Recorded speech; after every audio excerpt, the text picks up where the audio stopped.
Pero uno también se pregunta, pero ¿cómo se va a querer reelegir si cabalmente la cuarta urna se iba a poner en la elección donde él dejaba el poder?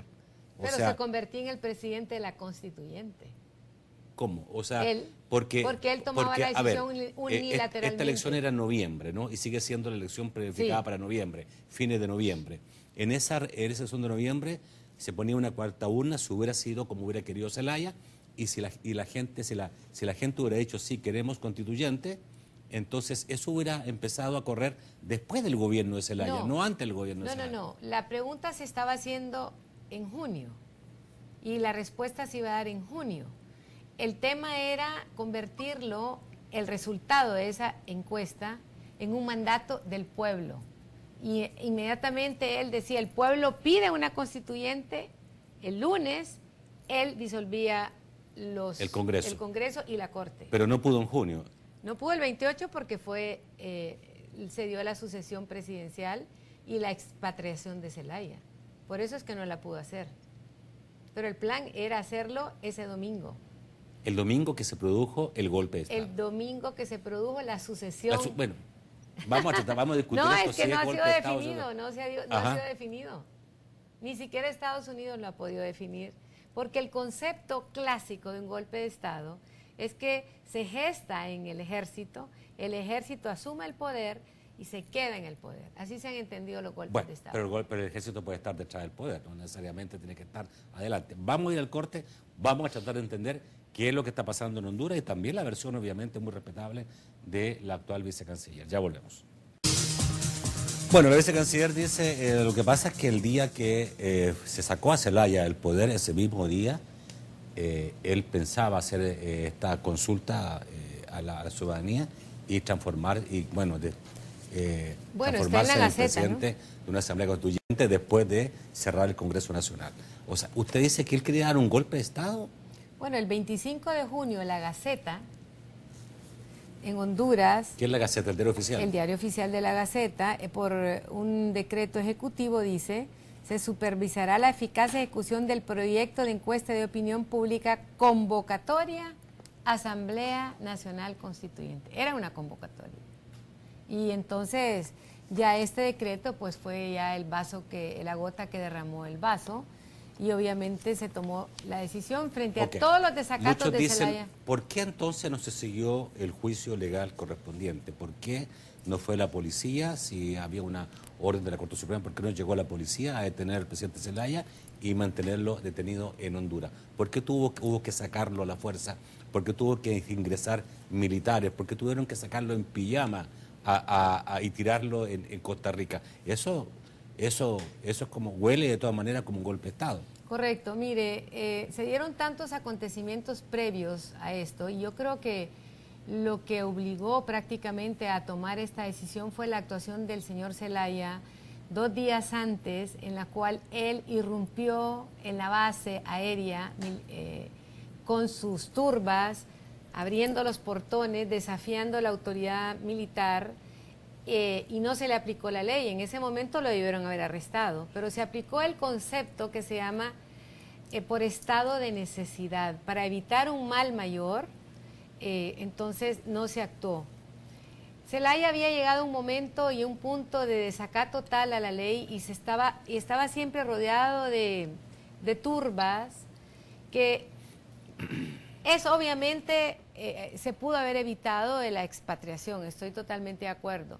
No obstante, tengo la impresión que los escenarios que se planteaban eran muy complejos.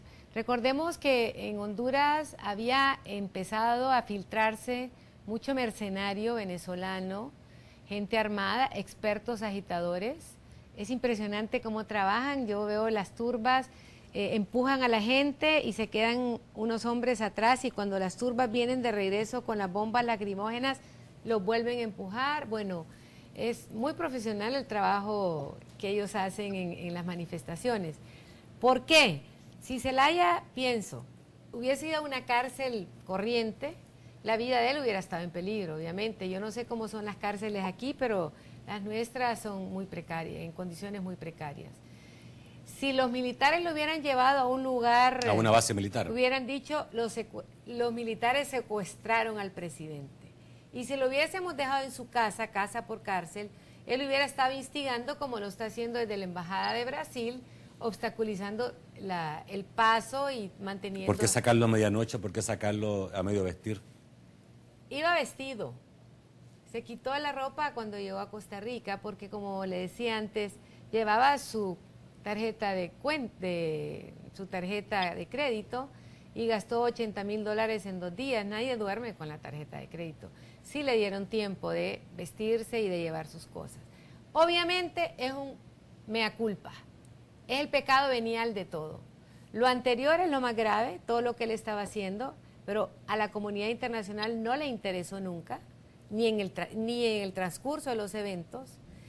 Lo que pudo haber sucedido, que es la constituyente y acabar con el sistema democrático, tampoco interesa.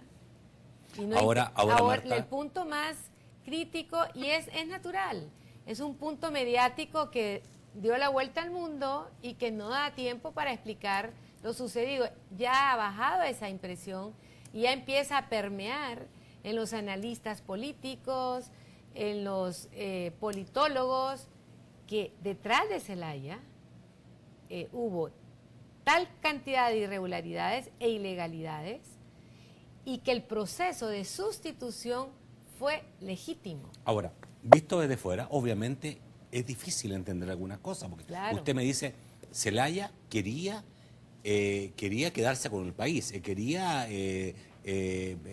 destruir el sistema democrático mediante la clausura de la Asamblea Legislativa y tomarse todo el poder.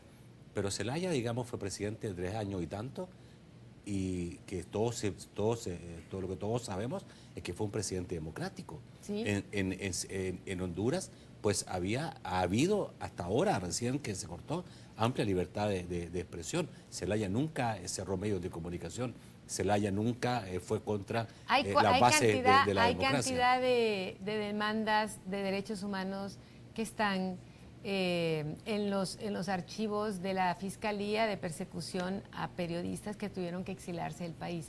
Sí hay, está documentado todo.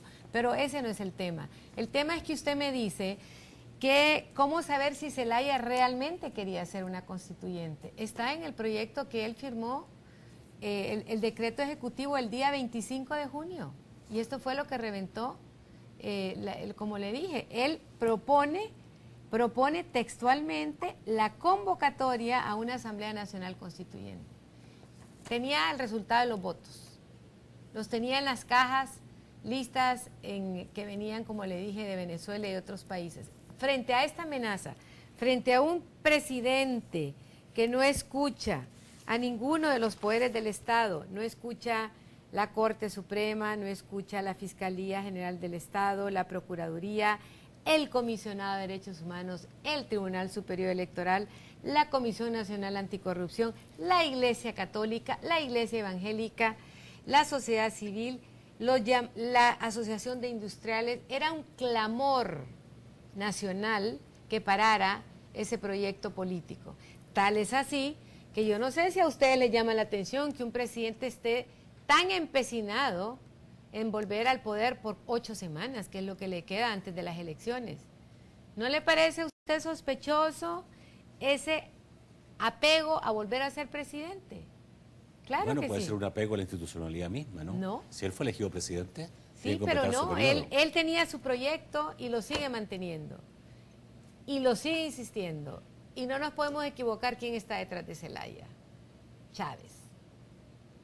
¿Qué pasó en el Ecuador? Enmascarados en una democracia, han descubierto un camino para ir persiguiendo un proyecto político que no se puede dar en 4 años. Imposible. El proyecto político del socialismo del siglo XXI necesita mucho tiempo. Zelaya se le truncó y Honduras paró la embestida que traen, porque es una embestida regional. Zelaya es un elemento, pero el proyecto sigue. Ellos van a ir buscando otros elementos en la región también, porque Chávez tiene un proyecto expansionista y muy peligroso. Nosotros creemos que efectivamente Lo de la expatriación no fue bueno, yo estoy de acuerdo. Los militares han dicho que se someten a un juicio en el momento en que se les requiera. También hace falta el juicio de Zelaya y de los que convenga. Pero el resultado es que hoy en Honduras el 87%, el 90% de la población está mucho más tranquila.